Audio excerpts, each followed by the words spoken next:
Welcome to Billy Review Stuff, where I review stuff. Today I ordered the third set of Puppet Master Ultimates off of Walmart because they're the only ones that I could find at the time that had where they had free shipping and still had it at the normal price and in stock to ship.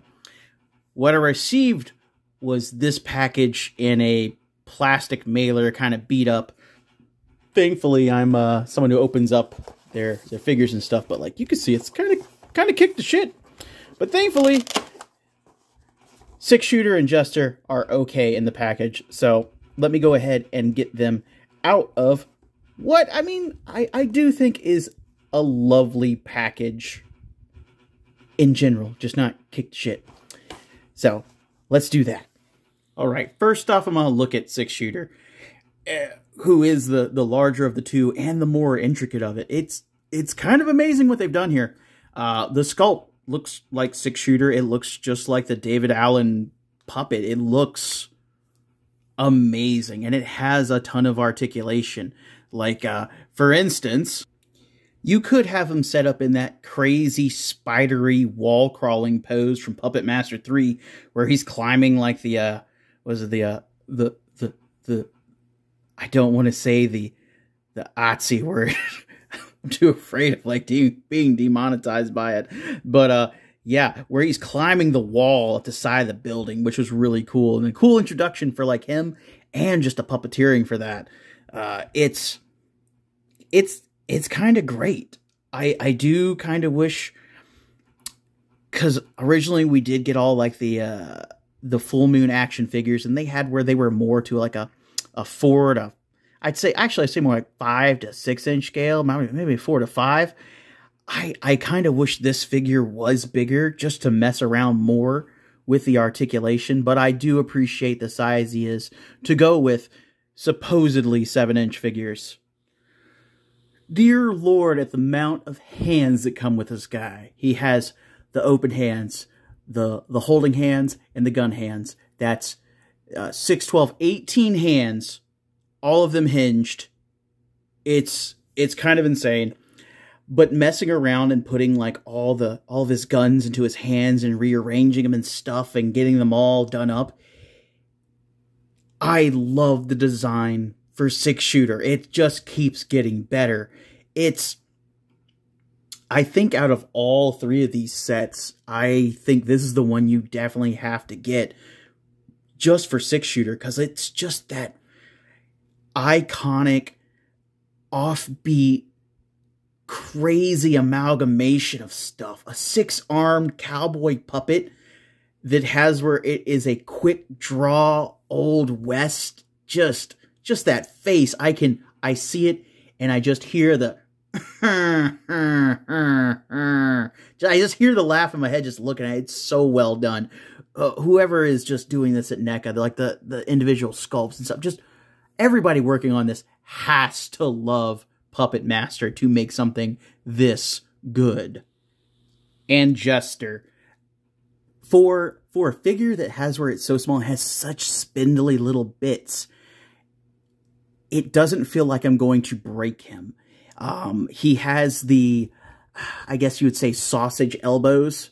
Yeah, I would say sausage elbows. It works with the cloth to like recreate that. The detail on there for the designs is crazy. With like his knees and stuff like that, with all the small joints on all these guys, it's definitely where you need to handle them with care, and you definitely need to grip the joint towards the joint itself to move it, and not try to like move the knee by like moving the foot. You definitely need to put like your thumb up against like behind the knee to move it there. It's definitely, don't try to torque this stuff, but like it's fantastic. Like the paint on his little boots, his outfit, his removable hat. I thought that was a nice touch there. I do wish it had where it was like a little peg in there to hold it in place. It has a little bump on top to kind of hold it up, but like I feel like it needed like a little peg in the top of his head to kind of keep it there, because it feels like really loose. But you could put a piece of blue tack on there to keep it there. He also comes with 2 alternate heads and 2 weapons, and 2 different hands, because like I have him with the weapon holding hand for the scalpel. He also comes with like a meat tenderizer, and I guess I don't even know what to call it. It's like a little tiny spear spike thing with let's see here, unfocus, with the happy face and sad face for, you know, the what was that, the duality of comedy or duality of acting or whatever. It's been a while since I've known what that's called.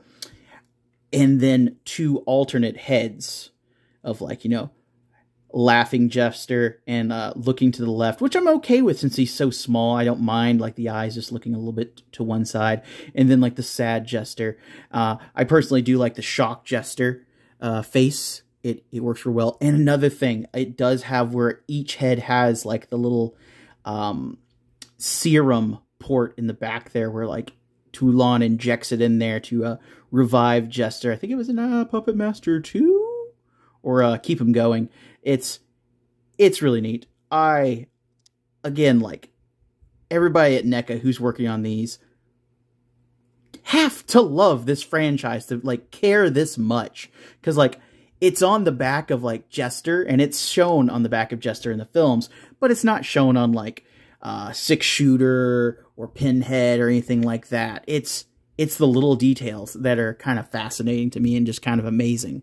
Here's Jester in 6-shooter with Jada Toys Mega Man, Jakks Pacific Altered Beast, Patriot Studios Chainsaw Guy, Master of the Mystic Arts Danhausen, and the only 1/6 scale figure I have, Jason from Jason Lives, which, again, I think is what these figures are really scaled for. Even though they say they're scaled for 7-inch, I feel like it's more for this, because it feels right. I'm gonna go ahead and just, like, do a group shot with them just to show that. Yeah, it definitely works better with, like, 1/6 scale stuff. I really can't wait to see what NECA does with these molds next. Will there be, like, alternate colors to match up with, like, the original Full Moon action figures, like the all white and blood splattered Blade, maybe like a stealth 6-shooter, just all sorts of stuff. And if they keep putting out more puppets, because I mean, like, we still don't have a Leech Woman, we don't have Decapitron, we don't have Totem. There's a lot they can do. There's a lot that I'm betting that we never see. I'm going to go ahead and say we are never getting a Moneylender. If you know, you know, and I think it's better that we don't. Just saying. Just saying. Not a bad movie. Just not a great depiction of stuff. But tell me what you think down below in the comments. Do you love Puppet Masters? Do you have where you just... How did you even find this video if you don't like Puppet Masters, honestly? Because historically, for me, these reviews for Puppet Masters have not been really, like, super high views, but hey, who knows? But this has been Billy Beige, and I'll see you in the next video. Later, guys.